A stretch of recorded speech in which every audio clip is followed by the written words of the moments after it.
তুমি এখন কি করছো? আমি রোডসাইড হাইওয়েতে আছি, আমি সিভিল ইঞ্জিনিয়ার, আর পাশাপাশি ফ্রিল্যান্সিং করেও টাকা আর্ন করি।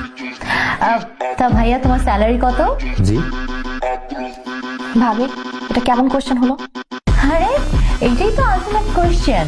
একটা মানুষকে তুমি আমাদের সাথে ইন্ট্রোডিউস করাতে নিয়ে এসেছো, তাও আবার বিয়ের ব্যাপারে। সে জব করে, স্যালারি কত পায় সেটা জানতে হবে না? ভাইয়া কত? জি একটা সরকারি চাকরিতে পে স্কেলে যেমন বেতন হয়, আলহামদুলিল্লাহ এখন পে স্কেলের অবস্থা ভালোই, সো ঠিকঠাক চলে যাবে। তোমার এত বড় সাহস যে তুমি এই পজিশনে থেকে তুমি আমার বাড়ির মেয়ের সাথে প্রেম করছো এবং তুমি বিয়ের কথা বলতে আসছো। আমি তোমার সাহস দেখে আশ্চর্য হয়ে যাচ্ছি। এই বাড়ির সম্মান সম্পর্কে তোমার কোনো ধারণা আছে? বাজার করে বাবার বাসায় পাঠানোর কথা ভুলে গেছো তুমি? না না, আমি ভুলে যাই নাই, আমি একদম মজা করতেছিলাম। আচ্ছা তুমি আমাকে একটা কথা বলো তো, এই যে তোমাদের বাসায় ফার্স্ট টাইম আমরা হাজবেন্ড ওয়াইফ হিসেবে যাবো, আমার কি বাজার করার কথা? তারা বাজার করে আমাদের ওয়েলকাম করবে না? এটা তো একটা প্রথা, একটা আনন্দ ফুর্তির ব্যাপার। আর তাছাড়া আমাদের বিয়েটা যেভাবে হয়েছে, আমি চাই ওইটা ভুলে গিয়ে সবাই একটু স্বাভাবিক হয়ে যাক। আর তাই ছোটখাটো সুযোগগুলো হাতছাড়া করতে চাই না। ঠিক আছে? মম, বেবি, দেখো না জামাই বাজার করে নিয়ে আসছে। মম, বেবি কই তুমি? মম, নাইসা ছোট মাছ, মুরগি এবং সবজির দোকান। ভাইয়া তুমি কিন্তু খেয়ে যেও, আমি নিজে হাতে রান্না করবো। ভাবি, আমার তো একটু অফিসে মিটিং আছে, আমি আজকে যাই, আরেকদিন এসে। লজ্জা করলো না? তোর জামাই ফকিন্নি ছোট লোক এত একটা বাজার করে নিয়ে আসছে আমার বাসায়, তুই কিছু বলতে পারলি না? অবশ্য আমি যেদিন প্রথম ওই ছেলেটাকে দেখছিলাম তখনই বুঝছি যে তোর কতটা ছোট লোক ঘরের একটা ছেলে। ছোট মাছ? তুমি বাবার বাসায় প্রথমবার বাজার করে নিয়ে গেছো, তুমি কাচকি মাছ নিয়ে গেছো, শাক সবজি, একটা মুরগি, 1 কেজি মিষ্টি, অ্যাটলিস্ট 5 কেজি মিষ্টি নিয়ে যেতে পারতা না? আশ্চর্য, তুমি কি বলতেছো? আমার যা বেতন তুমি তো জানোই, আমার সামর্থ্য অনুযায়ী আমি যতটুকু কেনার দরকার ততটুকুই কিনে নিয়ে গেছি। তাছাড়া বিয়ের আগে তুমি আমার ব্যাপারে সবকিছু জানতা, আমি কত টাকা আর্ন করে জেনে তুমি আমাকে বিয়ে করছো। এখন সংসার করা অবস্থায় এই কথা, এই প্রসঙ্গ কেনই আসতেছে? আসতেছে কারণ এই যে 20 টাকার ফুল প্রেমের সময় খুব ভালো লাগে, রোমান্টিক মনে হয়, কিন্তু বিয়ের পরে 20 টাকার ফুল ফুল মনে হয় না, কাটা মনে হয়, কাটাই পুরোটা না, কাটায়।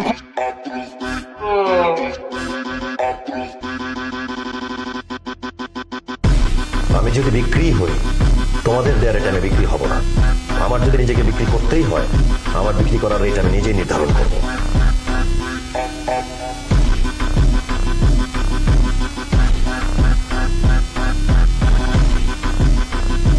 দেখো না টপটা তো কি সুন্দর হয়েছে, আমাকে মানাইছে না? দেখো ভালো লাগছে না? খুব ভালো লাগতেছে। শোনো, এই ব্যাগটাতে 20 লাখ টাকার মতো আছে, নাও, তোমার যা মন চাই তুমি শপিং করে নিও। 20 লাখ? রিপু, তুমি এত টাকা কোথা থেকে পাচ্ছ? সেটা তো তোমার জানার দরকার নেই। তোমার আগে ফুলের গন্ধ ভালো লাগতো, এখন লাগে না। আমার এখন টাকার গন্ধ ছাড়া কিছুই ভালো লাগে না, তাই আর্ন করি আর এনজয় করি। শোনো, আমার সাথে আসো বাইরে। কোথায়? আরে কাম উইথ মি, আসো।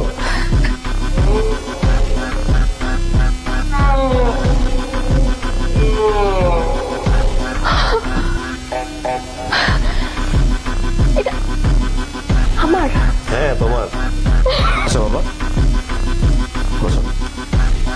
তুমি না গেম খেলার জন্য মোবাইল চেয়েছিলে? এই নাও তোমার নিউ ফোন, তুমি এটাতে গেম খেলবে, ঠিক আছে? ওয়েলকাম।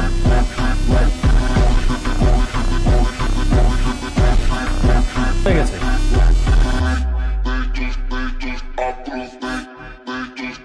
ভাইয়া, আপনি তো সেদিন বাজার করেছিলেন, রান্না করে সবাইকে খাইয়েছিলেন, আপনার 50,000 টাকার মতো খরচ হয়েছিল।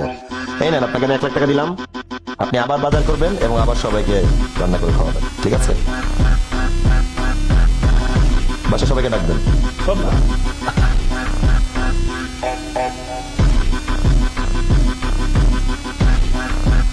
আসসালামু আলাইকুম আম্মা, কেমন আছেন? বসেন না প্লিজ, হ্যাভ ইউ সিট, বসেন। মা বসে। যে কাজের লোকটা আছে এটা তার জন্য, আর বেতন এটা। আর আমি চাই না আপনার কোনো কাজে বাধা পড়ুক, কোনো কাজে কোনো কমতি থাকুক। 3-4টা মানুষ লাগলে নিয়ে নিবেন, যা টাকা পয়সা খরচ করার আমি আবার দেবো, নো প্রবলেম। ভাবি, আপনার জন্য গিফট এনেছি। অমিত, ভাবিকে ভাবি গিফট দিয়ে দাও, এটা আপনার।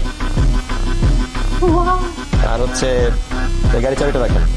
আরশানের তো স্কুলে যাওয়ার গাড়িটা নষ্ট হয়ে গিয়েছে, তো আরশান ছোট মানুষ, স্কুলে কষ্ট করে আসা যাওয়া করবে, সেটা আমি একদম চাই না। ব্র্যান্ড নিউ গাড়িতে যেন আসা যাওয়া করে, সেটাই আমি চাই, হাজার হলেও সেটা আমার family member. Oh my god, oh my god, oh my god. Thank you so much, ভাইয়া। Welcome welcome. তুমি কি খাবে বলো তো? আমি কালকে হয়তো পায়েস রান্না করেছি, ওটা কি?